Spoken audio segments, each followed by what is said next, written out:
Welcome back to my channel, Miss Personal Finance, where we are budgeting our way to financial freedom. In today's video, we are going to be working on our 2025 financial goals. Now, it is that time of the year where we're ending out one year and trying to start fresh in the new year, and we are working on getting our financial house in order. So the first thing about financial goals or goals in general, you don't want to set too many, and you want to be as specific as you can.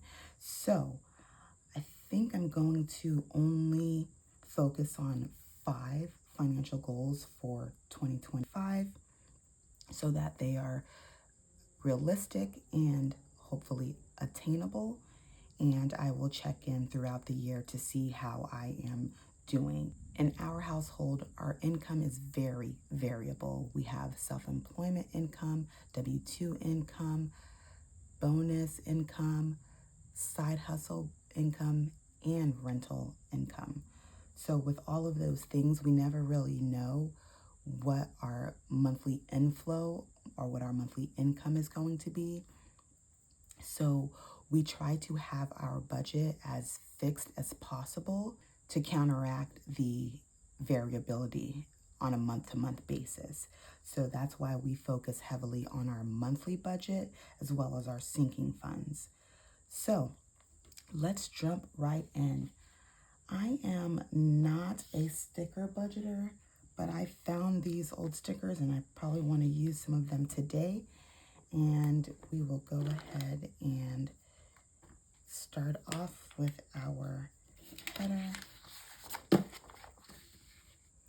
And as you can see, this is just a blank sheet of paper and some markers, so you don't need a fancy budget book or anything like that to start on your financial journey.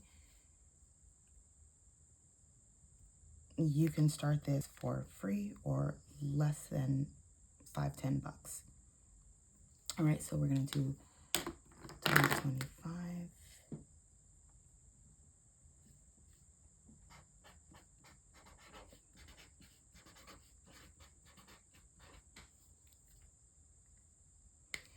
All right, so I want to be specific and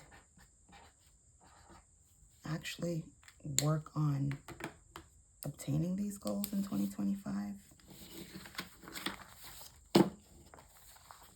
So I had to think about what we can actually do as a household. There's a little bit of a stretch goal in there, but that's okay. We'd like to aim high and see if we can make it. All right, so my first goal, guys, I've gone back and forth on this because I just go back and forth between savings and debt payoff. Which one do you prioritize? They almost have the same level of priority to me, but I am a firm believer in paying yourself first. So I am going to make our first financial goal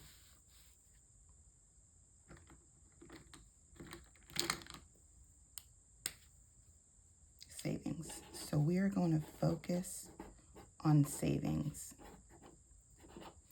In our regular household monthly budget, we include a spot for savings. We do that first because that allows us to then divvy up the remainder of the funds without having to worry about whether we had a chance to save for that month or not. But in 2025, I want to focus on additional savings that pretty much serve as a buffer in case of a rainy day or emergency. And for us, we feel like a minimum emergency fund should be at least $5,000. So that is savings, additional savings of $5,000. Now, if we break that up into 12 months, that puts us at about $416, if you round it, $417 a month. And guys, our income is very variable. So there are some months that we may be able to hit that goal, and there are some months that we won't. But we feel at the end of the year, it typically averages out. So this is going to be about $417 per month. We have to find a way to make that happen. Okay, so the second thing, our second financial goal is going to be debt payoff. Now, to reach financial freedom, I believe the first thing you need to do is eliminate your debt. Debt is burdensome. It's owed to someone else. You don't get to use your money to its fullest extent, and you are stuck on a monthly basis trying to work harder, create more income just to pay someone else. Whereas if we did that for ourselves to pay ourselves in the form of savings and investing, we'd reach financial wealth so much quicker. All right, so debt, we are going to do debt payoff. Now, for our household budget, we still have student loans as our number one debt. And for our business, we have business expenses. We do separate household and business budgets, but this year I am going to see if we can combine them a little bit more as we work on both of these savings and debt payoff goals. All right, so for debt payoff, the goal, okay guys, I'm trying to pay off $30,000 worth of debt next year. Now keep in mind, I went through our different types or sources of income, so I'll be relying heavily on that miscellaneous income. Our W-2 and self-employment income typically goes into our household budget, but anything extra either comes from our extra income or is going towards those expenses due to those additional sources, such as rental properties. That can be very expensive depending on what fees and repairs you have to make throughout the year, so that can quickly add up. So in order to reach our goal, our lofty goal of $30,000 for the year, if we divide that by 12 months, that is looking like a solid $2,500 a month, which honestly sounds like a lot because it is a lot. Because these two things alone take up about $3,000 a month. But if these are going to be our main goals, our main focus, then every single penny needs to go towards that. And we will track it and see how we do. All right. So for the third goal, as you can see, these are all going to play off one another. And this one is going to be, they're all pretty much related. When it comes to your finances, most of these topics or subjects are interrelated and one affects the other. So for number 3, I am going to put down reduce expenses / spending.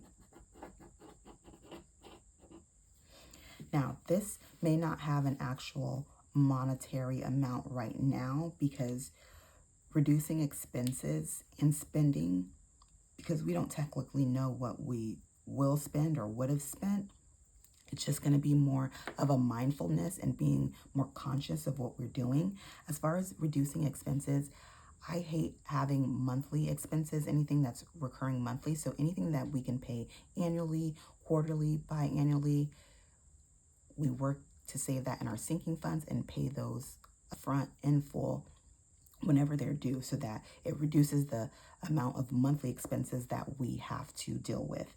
So this can also include reducing subscriptions, reducing regular variable expenses that are unnecessary, such as shopping or the miscellaneous category. And then as far as spending, just that, being more conscious of what we're spending between our wants and our needs. to see if we can use any additional funds that we would have used towards expenses or spending and put it towards our monthly goals, which will always be savings and debt payoff for 2025. So we will track that and see how that goes to see if we are able to put a monetary amount on it by the end of the year. If not, that's okay. It's just being conscious of it and not just spending mindlessly every month. So that goes right into financial goal number 4. All right, see, this is why I'm not a sticker budgeter. These things are not even. They're all over the place. And then it makes me want to redo them. And I don't want to mess up the sticker. So yeah, I don't have time for this. All right, guys, don't mind me. Okay, I ruined that sticker, so let me grab another one and at least attempt. All right, this is as good as it's gonna get. That's as good as it's going to get. So, all right, this 4th one I thought long and hard about, and this is going to be a tough one. So our 4th goal is going to be no credit card usage. All right, so I am part of the use your credit card, pay it off in full, and get your reward points camp. But I have realized, and I was looking back at our monthly budgets, because we do actively use credit cards, but pay them off in full by the end of the month, I realized that I was having less and less additional income in our budget to go towards our financial goals, because by the time the monthly budget was complete, all of our extra discretionary income had already gone into repaying credit card for that month. So it left very little. All this income was coming in, but it left very little to actually do the things that we wanted to do financially. That's one. 2, the credit card bills are not on a monthly budget. I budget from the first of the month to the end of the month, regardless of how many days of the month there are. Whereas your credit card, it's probably due somewhere in the middle of the month, at the beginning of the month, who knows? It doesn't align evenly with our monthly budget. So that caused another issue as far as finding out which expenses were paid in the previous month or the current month. So it made things a little confusing and didn't really show an accurate picture of our monthly inflow and outflow. So this one is going to be hard. No credit card usage. So I want to track this weekly or monthly just to kind of see how we do. I know some people truly do use their credit cards as a debit card, meaning they only use the funds that they know that they have readily available at that point so they could pay it off in full. I'm still debating on whether I want to do that or not, but nothing should be sitting on those cards for more than 24 hours. So that means we don't have the funds at that time. So that also means we must practice patience and wait until we're able to obtain those funds, save towards those funds in order to purchase whatever that item is. You get the point. No credit card usage, or as little as possible, and we'll be tracking that. So I'll do, so that should be $0 a month, and then we will track that. Okay, so the last goal for 2025 when it comes to getting our financial house in order is going to be